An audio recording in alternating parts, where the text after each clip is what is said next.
अस्सलाम वालेकुम नाज़रीन, मेरे साथ हमेशा की तरह मौजूद हैं डॉक्टर हकीम ज़फ़र अली अब्बासी साहब। कल कुछ दोस्तों की कॉलें आई कि हकीम साहब जो बता रहे हैं ये इसका असर होगा। तो मैं आपको बता दूं कि ये पाकिस्तान के वाहिद हकीम हैं जो पीएचडी हैं, तिब पे बड़ी रिसर्च है, बहुत सारी बुक्स लिखी हैं और इनके दवाखाने पे जाएं तो मरीजों की लाइनें लगी हुई हैं, बाकायदा इनकी फीस है। ये तो मैंने इन्हें मोटिवेट किया कि हम इंसानियत की खिदमत कर सकते हैं तो आप मेरा साथ दें। तो ये इनकी मेहरबानी कि इन्होंने कहा ठीक है जी अता साहब, जैसा आप चाहते हैं। देखें, जो फार्मूला आपको बताते हैं उसका कोई नुकसान नहीं है, जो कर लेगा उसका फायदा है। तो आज हम इनसे पूछेंगे लोगों को जो आजकल बड़ा मसला हो रहा है, हमारे इलाके में भी बारिशें हुई हैं, बाहर से भी कॉलें आ रही हैं, खारिश है बच्चों को भी बड़ों को। डॉक्टर साहब, बच्चों को बड़ों को आजकल खारिश का बड़ा मसला है, तो ये खारिश से किस तरह गजा के जरिए छुटकारा हासिल किया जा सकता है? बिस्मिल्लाहिर्रहमानिर्रहीम। जनाब मोहतरम प्रोफेसर अता मुस्तफा साहब, बहुत शुक्रिया आपका कि आप एक बहुत अच्छा काम कर रहे हैं और लोगों तक अच्छी मालूमात जो है वो पहुंचा रहे हैं।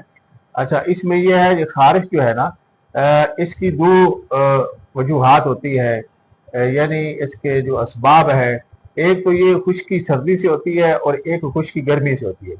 खुश्की सर्दी वाली जो खारिश होती है इसको हम कहते हैं तर खारिश, और जो खुश्की गर्मी वाली खारिश होती है इसको हम कहते हैं खुश्क खारिश।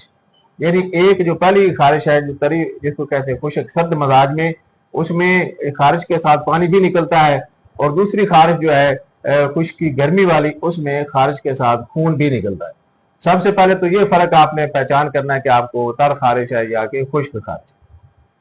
तो दूसरी बात आ गई कि खारिश ज्यादातर खुश्की की वजह से ही होती है। आप हमारी ग़िज़ाएं देख लें, लोग जो है मुरव्वन ग़िज़ाएं खाते हैं, करारी ग़िज़ाएं खाते हैं, मिसालेदार, चटपटी, खट्टी मीठी, और बर्गर, नींबू, पापड़ ले जे वो खाते हैं तो खुश्की बढ़ जाती है। तो ये जो है खून की तरफ रुझान जो है वो गंदे मादे का ज्यादा हो जाता है, और जल्द के जरिए ये निकल रही होती है, यानी अपनी जगह वो बदल लेती है, वो तेजाबियत जो है होती है।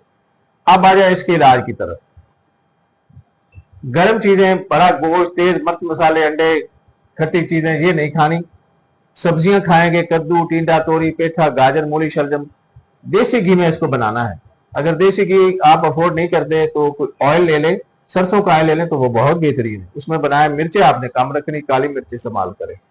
नाश्ते में जौ का दलिया ले सकते हैं, बादाम खाएं, दूध पिए, फल खाएं, फलों में अमरूद है, नाशपाती है, गरमा है, खरबूजा है, ये लें।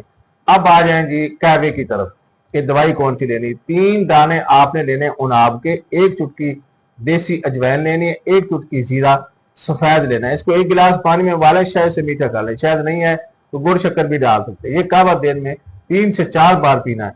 और लगाने के लिए आप देसी घी लगा लें या मक्खन जिस्म पे लगाएं, नहाने से पहले आधा घंटा पहले लगाएं और फिर नहा लें। इंशाअल्लाह अजीज, मेरी बताई हुई बातें इस पे आप अमल करके देख लें और हमें फीडबैक जरूर दीजिएगा आपने किया, और आपको इंशाअल्लाह ये खारिश से आपको निजात मिल जाएगी। बहुत शुक्रिया डॉक्टर साहब, दुआओं में याद रखिएगा, हमें फॉलो और शेयर करते रहें और भी वीडियो डालेंगे। शुक्रिया।